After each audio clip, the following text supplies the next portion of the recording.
କୁଶଳ ଜିଜ୍ଞାସାର ଧର୍ମ ଇସଲାମ। ଇସଲାମ ଶବ୍ଦର ଅର୍ଥ ଶାନ୍ତିମୟତା। ମଣିଷ ଏହି ଧର୍ମ ଗ୍ରହଣ ନିଜ ଜୀବନରେ କରି ଭଲ କାମ ଆଲ୍ଲାହ ବତାଇଥିବା ମାର୍ଗରେ ଯାଇ ନେକ୍ ବଖତ୍ ବା ପୁଣ୍ୟବାନ ହୋଇଥିଲେ ଯାଇ ମଲା ପରେ ଆଲମେ ବରଜଖ ବା ପରଲୌକିକ ଦୁନିଆରେ ଥାଇ ତାର ରୁହୁ ବା ଆତ୍ମା ଶାନ୍ତି ପାଇବ। ଇଲ୍ଇନ୍ ନାମକ ସ୍ଥାନରେ ରହି ନହେଲେ ସିଜ୍ଜିନ୍ ବା ସଜା ପାଇଥିବା ସ୍ଥାନରେ ରହି ଆତ୍ମାକୁ କଷ୍ଟ ମିଳିବାର ପ୍ରତିଦିନ ସକାଳେ ସନ୍ଧ୍ୟାରେ ବଦଳ ଫରିସ୍ତା ବା ଦେବଦୂତ ଏଞ୍ଜେଲ ଗଣ ମାନେ ତାଙ୍କୁ ବିଚାର ଦିବସ କୟାମତ ବା ସଂସାରର ସବୁ ମଲା ମଣିଷମାନେ ଏକାଥରକେ ଶରୀର ମନରେ ବଞ୍ଚି ଉଠିବାର ଦିନ କୟାମତରେ ହସର କି ମୈଦାନ ବା ପରିଣାମ ପ୍ରାପ୍ତିର ଦିନ ସଜା ବା ଶାସ୍ତିର ମୁସ୍ତହିକ ବା ପ୍ରାପ୍ତକାରୀ ହେବେ। ମଣିଷକୁ ସ୍ୱର୍ଗ ସୁଖରେ ପ୍ରକୃତ ଶାନ୍ତି ବା ଅମନ ମିଳିବ। ଇସଲାମ ଶବ୍ଦର ଏହିଠାରେ ହିଁ ଯଥାର୍ଥତା। ଇସଲାମ ଆଦି ଏବଂ ସନାତନ ମାନେ ସବୁ ଦୁନିଆ ରହିବା ଧର୍ମ, ଯାହାକି ଏକେଶ୍ୱର ବା ଜଣେ ଈଶ୍ୱର ଖୋଦ୍ ବା ଆପଣାଜାତ ଖୋଦା ଆଲ୍ଲାହଙ୍କ ବା ସ୍ୱୟଂଭୂ ବିଧାତାଙ୍କ ଦ୍ୱାରା ସୃଷ୍ଟ ପ୍ରବର୍ତ୍ତିତ ଏବଂ ମାନବ ଦ୍ୱାରା ଗୃହୀତ ଆଚରିତ ଧର୍ମ। ବିଶ୍ୱାସ ବା ଅକିଦା ଏବଂ ଅମଲ ବା ପାଳନୀୟ କର୍ମ ଦ୍ୱାରା ସ୍ୱକୀୟ ଜୀବନରେ ପ୍ରତିପାଳିତ ହୁଏ। ବିଶ୍ୱାସ ନଥିଲେ ଧର୍ମ ନଥାଏ। ତୁଚ୍ଛା ମୁସଲମାନ ନାମରେ ମାନେ କିଛି ନାହିଁ କିମ୍ବା ଇସଲାମୀ ରହିବାରେ ଅର୍ଥ କିଛି ନାହିଁ। ଯଦି ଲା ଇଲାହା ଇଲ୍ଲାଲ୍ଲାହ ମୁହାମ୍ମଦୁର ରସୁଲୁଲ୍ଲାହ ମାନେ ହେଲା ଆଲ୍ଲାହଙ୍କ ଛଡ଼ା ଆଉ କାହାରି ପୂଜା ନାହିଁ ଏବଂ ମହାପୁରୁଷ ମହମ୍ମଦ ହେଉଛନ୍ତି ଆଲ୍ଲାହଙ୍କ ରସୁଲ ବା ଆକାଶୀ ପୁସ୍ତକ ରେସାଲତଧାରୀ ରସୁଲ, ଅଜଣା କଥାର ଜଣେଇବାକାରୀ ନବୀ ଏବଂ ଖୋଦାଙ୍କର ବାର୍ତ୍ତା ବା ପୟଗାମଧାରୀ ପୟଗମ୍ବର। ଏହି କଲମା ବା ବାଣୀ ଉପରେ ମନରେ ଏକନିଷ୍ଠ ବିଶ୍ୱାସ କରିବା ଅକିଦା ଦ୍ୱାରା ଏବଂ ନମାଜ ରୋଜା ଉପାସ ଜକାତ ଦାନ ଏବଂ ଧନୀ ଚଳିବା ପକ୍ଷ ଭଲ ଥିଲେ ମକ୍କା ମଦିନାକୁ ଥରେ ମାତ୍ର ବାଧ୍ୟ ହଜ ବା ତୀର୍ଥଯାତ୍ରା କରିବା ହେଲା ଇସଲାମ ଧର୍ମର ମୂଳଦୁଆ। ବିଶ୍ୱାସ ଉପରେ ଧର୍ମ ତିଷ୍ଠେ, କର୍ମ ଉପରେ ବା କାମ କରିବାରେ ଧର୍ମ ପ୍ରତିଷ୍ଠା ପାଏ। ବିଶ୍ୱାସ ନାହିଁ ତ ଧର୍ମ ବି ନାହିଁ। ଆଉ ବିଶ୍ୱାସ ମନରେ ଅକିଦା ନାମରେ ଏବଂ ଅମଲ ବା କାମ ନମାଜ ରୋଜା ଜକାତ ହଜରେ ଥାଏ। ହିନ୍ଦୁ ଧର୍ମ ସନାତନ ବା ସବୁ ଦୁନିଆ ରହିବାର ଧର୍ମ ନୁହେଁ। ଏହାର ଆରମ୍ଭ ଶଇତାନ ଜରିଆରେ ମଣିଷକୁ ଫୁସୁଲାଇବା ବହକାଇବା ଦ୍ୱାରା ମୂଳ ପ୍ରଥମ ଆଦିଧର୍ମ ଇସଲାମରୁ ବାରମ୍ବାର ବଦଳି ଯିବା ରୀତିରେ ହୋଇଅଛି ମୂର୍ତ୍ତି ବା ପୁତଲା ବା ପିତୁଳା ପୂଜା କରିବା ଦ୍ୱାରା। ସିନ୍ଧୁ ନଦୀ ତୀରବାସୀ ଜନତା ବା ଜନବସତିକୁ ଆରବୀୟମାନେ ସିନ୍ଧବାସୀ କହିଥିବାରୁ ଓ ଅପଭ୍ରଷ୍ଟ ହୋଇ ସିନ୍ଧୁ ଶବ୍ଦ ହିନ୍ଦୁ ଶବ୍ଦକୁ ବଦଳି ଯାଇଛି। ମଣିଷକୁ ମୂର୍ତ୍ତି ବା ପିତୁଳା ପୂଜା କରାଇବାର ପରୋକ୍ଷ ଦାୟୀ ହେଉଛନ୍ତି ଖୋଦା ବା ଆଲ୍ଲାହ। କାରଣ ଖୋଦା ନିଜେ ମଣିଷର ମାଟିର ମୂର୍ତ୍ତି ଆଦମ ନାମରେ ତିଆରି କରି ତାକୁ ଜୀବନ୍ତ କରି ଜୀବନ୍ୟାସ ଦେଇ ଆଦମୀ ବା ମନୁଷ୍ୟ କଲେ ଓ ସେହି ମନୁଷ୍ୟ ଦେହରୁ ତାର ମାଦା ବା ମାଇ ବା ନାରୀ ସୃଷ୍ଟିର ମାନବୀ ହୱାଙ୍କୁ ଜାତ ବା ଜନ୍ମ କରାଇ ଦୁହିଁଙ୍କୁ ବିବାହ କରାଇ ସ୍ୱର୍ଗର ନନ୍ଦନବନରେ ତାଙ୍କୁ ରଖାଇ ଗୋଟିଏ ନିଷିଦ୍ଧ ବା ଫରବିଡେନ୍ ଟ୍ରି ଗଛ ପାଖକୁ ନ ଯିବାର ମନା ବାରଣ ଲଗାଇଲେ। ମଣିଷ ଆଦମ ବା ଆଦମୀକୁ ସମ୍ମାନ ପ୍ରଦର୍ଶନର ମୁଣ୍ଡିଆ ସଜଦାଏ ତାଜିମୀ କରି ନଥିବାର ଖୋଦାଙ୍କ ଆଦେଶର ଅମାନିଆପଣର ଦୋଷ ଅପରାଧରେ ଅଗ୍ନିଜାତ ଶଇତାନ ବା ଇବ୍ଲିସକୁ ସ୍ୱର୍ଗରୁ ତଡ଼ିଦେବା ବେଳେ ଶଇତାନ ଖୋଦାଙ୍କଠାରୁ ମୋହଲତ ବା ସୁଯୋଗ ଅବସର ମାଗିଥିଲା। ଆଲ୍ଲାହର ସର୍ବଶ୍ରେଷ୍ଠ ସର୍ବୋତ୍ତମ ସୃଷ୍ଟି ଅଶରଫୁଲ ମଖଲୁକାତ ମଣିଷକୁ ଭୁଲାଇ ଲୋଭ ଆକର୍ଷଣ ଦେଖାଇ ପଥହୁଡ଼ା ବା ଗୁମରାହ କରାଇବ। ଆଲ୍ଲାହ ଏହାର ଅନୁମତି ଶଇତାନକୁ ଦେଇଥିଲେ। ତାଙ୍କର ନର୍କ ବା ଜହେନ୍ନୁମ ପାପୀ ଅମାନିଆ ଗର୍ବୀ ଉଦ୍ଧତ ଧର୍ମ ନଷ୍ଟି ଫାସିକ ମୁନକିର ମୁନାଫିକ୍ ବା ଚାଲବାଜ ଅବିଶ୍ୱାସୀ କାଫିର ନାସ୍ତିକ ଦ୍ୱାରା ଭରିବେ। ସେ ଲାଗି ସେ ଶୈତାନକୁ ମଣିଷ ଆଗରୁ ସୃଷ୍ଟି କରିଥିଲେ ନିଆଁରୁ। ଇସଲାମ ଧର୍ମ ଅଲ୍ଲାହଙ୍କ ଦ୍ୱାରା ସୃଷ୍ଟ, ମଣିଷ ଦ୍ୱାରା ଗୃହୀତ, ଯେଉଁଥିରେ ବାଧ୍ୟବାଧକତା କିଛି ନାହିଁ କିମ୍ବା ଗ୍ରହଣ ନ କଲେ ଅଲ୍ଲାହଙ୍କର ଅଜାବ ବା ଯାତନା ଯନ୍ତ୍ରଣାରୁ ମୁକ୍ତି ରିହାତି ବି ନାହିଁ। ମଣିଷ ଅଲ୍ଲାହର ନାରୀ ପୁରୁଷ ଶାରୀରିକ ସଙ୍ଗମରେ ସ୍ୱାମୀ ସ୍ତ୍ରୀ ହୋଇ ମିଶିବେ, ହେଲେ ପିଲାପିଲି କରିପାରିବେ ନାହିଁ। କୋରାନରେ ଅଲ୍ଲାହ ଏହା କହିଛନ୍ତି। ଘୃଣାକାରୀ ନିଜେ ଘୃଣାର ଶିକାର ହେବେ। ଅଲ୍ଲାହ କୋରାନରେ କହିଛନ୍ତି, ମୁଁ ମୋର ସର୍ବଶ୍ରେଷ୍ଠ ସର୍ବୋତ୍ତମ ସୃଷ୍ଟି ସର୍ଜନା ମଣିଷକୁ କେବଳ ମୋରି ଇବାଦତ ବା ଆରାଧନା ଉପାସନା କରିବା ପାଇଁ ତିଆରି କରିଛି। ହେ ମଣିଷ, ତୁ ଯଦି ମୋତେ ଅଲ୍ଲାହକୁ ମାନିବୁ ନାହିଁ, ବିଶ୍ୱାସ ଅକିଦାରେ ଏବଂ ମୋର ଧର୍ମୀୟ କର୍ମ ଆମଲ କରିବୁ ନାହିଁ ପାଳିବାରେ, ତେବେ ମୋ ପାଖରେ ତୋର କୌଣସି କଦର ବା ସମ୍ମାନ ନାହିଁ। ମୁଁ ଅଲ୍ଲାହ ଭାରି ପ୍ରତିଶୋଧୀ ଏବଂ ଯେସାକୁ ତେସାକାରୀ। ତୁମକୁ ତାହାରି ବଦଳ ଦେବି ଯାହାକି ତୁମେ ନିଜର ପୂର୍ବର ଐହିକ ନଶ୍ୱର ଜୀବନରେ କରୁଥିଲ। ଅଲ୍ଲାହ କ୍ରୋଧୀ ବା ଜଲ୍ଲାଲି, ବିନା ପରୀକ୍ଷା ବା ଆଜମାଇଶରେ ମଣିଷର ଭଲମନ୍ଦର ବିଚାର ନାହିଁ। ମୁଁ ମଣିଷକୁ ମୋର ଧର୍ମକୁ ଗ୍ରହଣ କରିବାକୁ ବାଧ୍ୟ କରୁନାହିଁ, କାରଣ ବାଧ୍ୟବାଧକତାରେ ମନର ପରିବର୍ତ୍ତନ ହୋଇନଥାଏ, ଖୁଲୁସ ବା ସଫା ମନରେ ହୋଇଥାଏ। ହେଲେ ଇସଲାମୀ ହୋଇ ମରିଥିଲେ ପାପର ଦଣ୍ଡ ଭୋଗି ସାରିବା ପରେ ଯଦି ମୋ ପ୍ରତି ମଣିଷର ଅକିଦା ବିଶ୍ୱାସ ଠିକ୍ ଥିଲେ ଯାଇ ଏଭଳି ମଣିଷ ଅମର ପରଲୌକିକ ଜୀବନ ପୁନର୍ଜୀବିତ ହୋଇ ସ୍ୱର୍ଗ ବା ଜନ୍ନତରେ ରହି ସୁଖ ଶାନ୍ତି ଅମନ ସଲାମତି ସ୍ୱାଚ୍ଛନ୍ଦ୍ୟରେ ବିତାଇବ, ନଚେତ୍ ଚିର ନର୍କଗାମୀ ହେବ। ଯଦି ହିନ୍ଦୁ କାଫିର କିମ୍ବା ମୁଶରିକ ବା ସମକକ୍ଷକାରୀ ଶିର୍କ କରି ଖ୍ରୀଷ୍ଟିଆନ ବୌଦ୍ଧ ଜୈନ ଅଗ୍ନି ସର୍ପ ପୂଜକ ମଜୁସୀ ବା ନିଆଁର ପୂଜକ ହୋଇ ମଲେ ଚିର ନର୍କଗାମୀ ହେବ। ଏ ପ୍ରକାର ଧର୍ମାବଲମ୍ବୀ ଲୋକମାନଙ୍କୁ ମୁଁ ଅଲ୍ଲାହ କଦାପି କ୍ଷମା ଦେବି ନାହିଁ। କୁଫୁର ଏବଂ ଶିର୍କ ମୋ ପାଖରେ ମଣିଷର ସବୁଠାରୁ ଗର୍ହିତ ଗୁନାହ ବା ଅପରାଧ ପାପ। ପାଠ ମହମ୍ମଦ କୋରାନ ଭାଗ 26 ଦ୍ରଷ୍ଟବ୍ୟ। ଅକ୍ଷମଣୀୟ ଅପରାଧ। ଅଲ୍ଲାହ ମଣିଷର ମୂର୍ତ୍ତି ତିଆରି କରି ତାହାକୁ ଜୀବନ୍ୟାସ ଦେଇ ଜୀବନ୍ତ କରିଥିଲା, ହେଲେ ମଣିଷକୁ ମୂର୍ତ୍ତି ପୂଜିବାକୁ କହିନାହିଁ। ଯାହା କହିଛି ମଣିଷ ଆମେମାନେ ତାହା କରିବା। ଅଲ୍ଲାହଙ୍କର ପରିଚୟ ହେଲା, ସେ ନିଜେ କୋରାନର 18 ଭାଗରେ କହିଛନ୍ତି, ମୁଁ ଅଲ୍ଲାହ ନୂର ବା ଆଲୋକର ଜମା, ଯାହାକି ଆକାଶଠାରୁ ନେଇକି ପୃଥିବୀ ପର୍ଯ୍ୟନ୍ତ ବ୍ୟାପିକି ଅଛି। ମଣିଷ ଅଲ୍ଲାହ ଖୋଦା ବା ଭୂମି ଗଗନ ବାୟୁ ନିଆଁର ଅଧିକାରୀ ଭଗବାନଙ୍କୁ ଅନାଦି ଅନନ୍ତ ଅକ୍ଷୟ ଅମର ଅପାର ଅସୀମ ସର୍ବଜ୍ଞ ସର୍ବଶକ୍ତିମାନ ଅଲମାଇଟି ସର୍ବ ଉପସ୍ଥିତବାନ ବା ଓମ୍ନି ପ୍ରେଜେଣ୍ଟ ଓମ୍ନି ପୋଟେଣ୍ଟ ଓମ୍ନିସିଏଣ୍ଟ କହିକି ଭଗବାନଙ୍କୁ ଚିହ୍ନିବାର ଲକ୍ଷଣ ଉପାଦାନମାନ ଦେଇଅଛି। ଚିହ୍ନାଇ ଅଛି କି ଏହାଙ୍କୁ ହିଁ ଭଗବାନ ଈଶ୍ୱର କୁହାଯାଏ। ଭଗବାନ ଅଜନ୍ମା ବା ଆପଣା ଜାତ, ସ୍ୱୟମ୍ଭୁ ବା ନିଜେ ଜାତ ଜନ୍ମ ହୋଇଛନ୍ତି। ଅଲ୍ଲାହ ତାଙ୍କର ଦିବ୍ୟ ପବିତ୍ର ମଣିଷର ରୁଗ୍ଣ ବା ମଇଳା ଆବିଳ ଆତ୍ମାକୁ ବିଧର୍ମୀର ଆବର୍ଜନାକୁ କୋରି ସଫା କରି ଦେଉଥିବା କୋରିତ ଗ୍ରନ୍ଥ କୋରାନରେ କହିଛନ୍ତି, ଚେତାଇ ଦେଇଛନ୍ତି କି, ହେ ମଣିଷ, ତୁ ମୋତେ ଅଲ୍ଲାହକୁ ଛାଡ଼ି ଆଉ କାହାରି ପୂଜା କର ନା, କି ଜହେନ୍ନମ ବା ନର୍କରେ ମନ୍ତବ୍ୟ ଦିଆଯାଇ ଧକ୍କା ଖାଇକି ନିର୍ଦ୍ଦୟ ବ୍ୟବହାର ସହିତ ଫୋପଡ଼ା ଯିବୁ। ଇସଲାମ ଧର୍ମ ଛଡ଼ା ଆଉ ଅନ୍ୟାନ୍ୟ ଧର୍ମ ଜମାରୁ ନାହିଁ। ଇସଲାମ ଏକମାତ୍ର ଧର୍ମ ଓ ଇସଲାମରୁ ଅନ୍ୟାନ୍ୟ ବାତିଲ ବା ମିଛ ଧର୍ମର ସୃଷ୍ଟି ହୋଇଅଛି।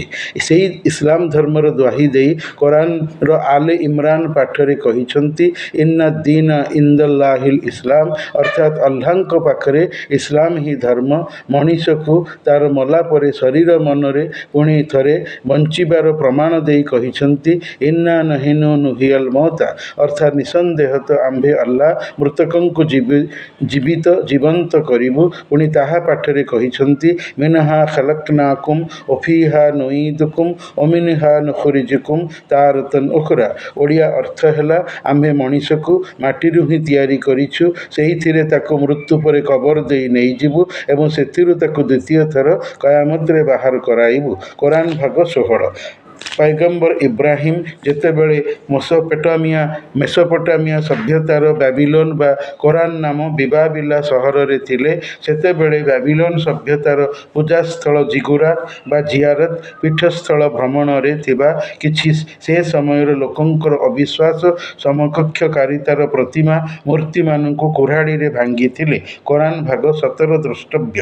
ନହେଲେ ଏକେଶ୍ୱର ଅଲ୍ଲାହ ଖୋଦାଙ୍କର ପୂଜା ହୋଇପାରିବ ନାହିଁ।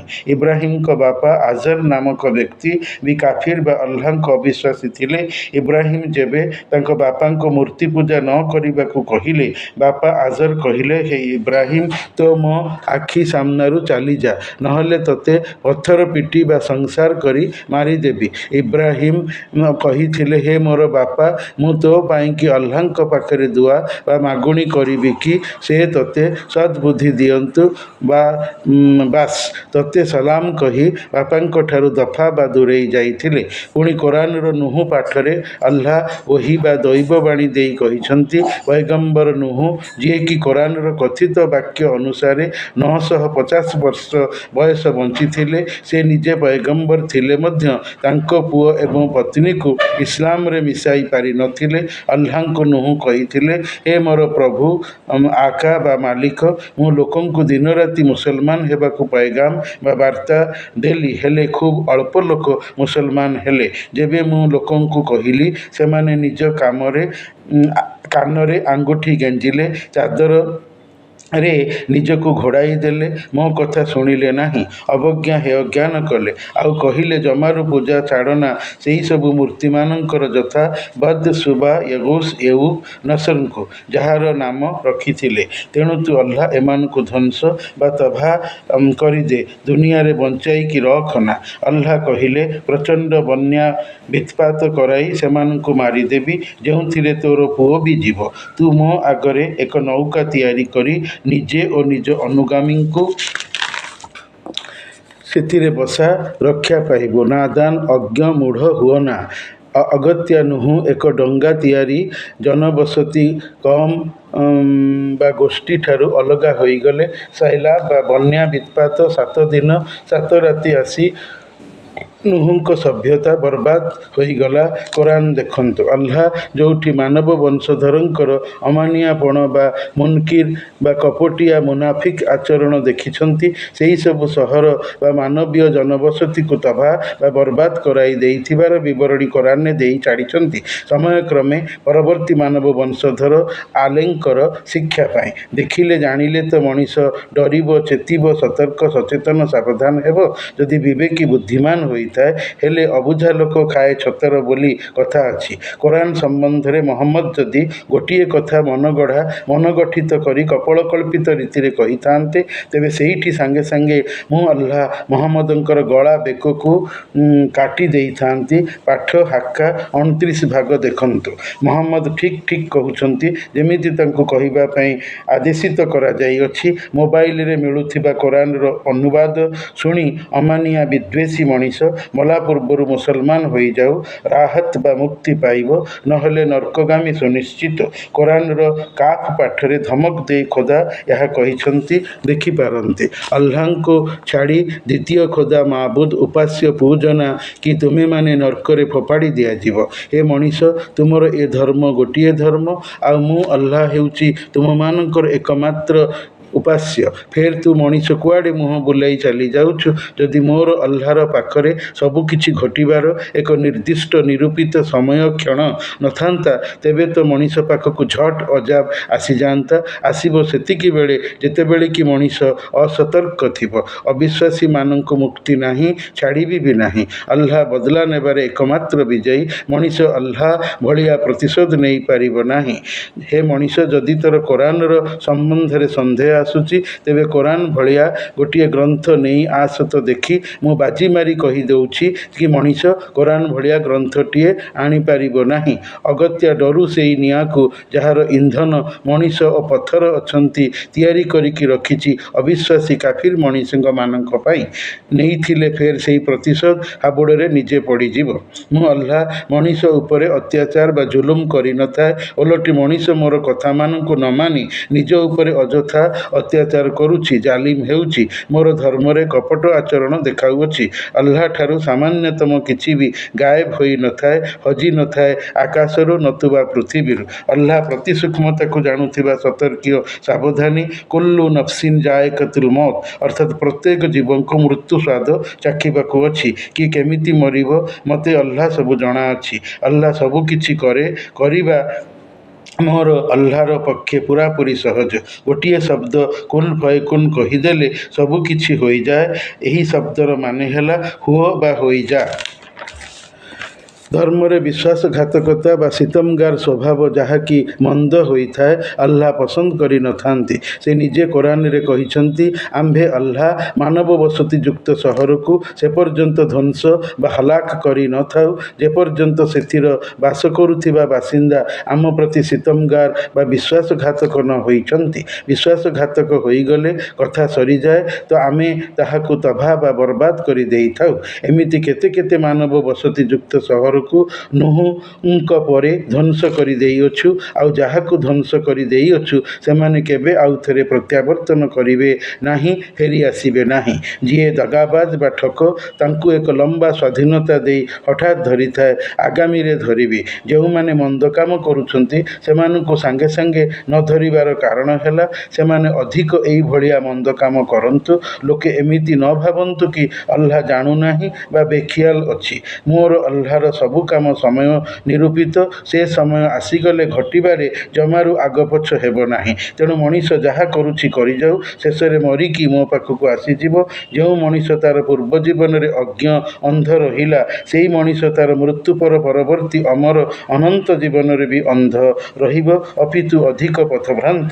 ଲୋକେ କୟାମତରେ ସଜା ଭୋଗୁଥିବା ବେଳେ ସହି ନପାରି ପାଟି କରି କହିବେ, ହେ ଆଲ୍ଲାହ, ଆମକୁ ଆଉ ଥରେ ଇହ ନଶ୍ୱର ଜଗତରେ ଜୀବନ ବିତାଇବାକୁ ଛାଡ଼। ଆମେ ତୋତେ ଜାଣିଗଲୁ, ଯାହା ଭୁଲ କରିଆସିଛୁ ତାକୁ ପୁନର୍ବାର ଭୁଲ ଆଉ କରିବୁ ନାହିଁ। ସେତେବେଳେ ମୁଁ ଆଲ୍ଲାହ ସେମାନଙ୍କୁ କହିବି, ତୁମକୁ କ'ଣ ସେଇ ଆୟୁଷ, ବୟସ, ବୁଝିବା ସୁଯୋଗ, ସମୟ, ପ୍ରେରିତ ଦୂତ, ପୁସ୍ତକ, ଶିକ୍ଷା ସବୁକିଛି ଦେଇଥିଲି?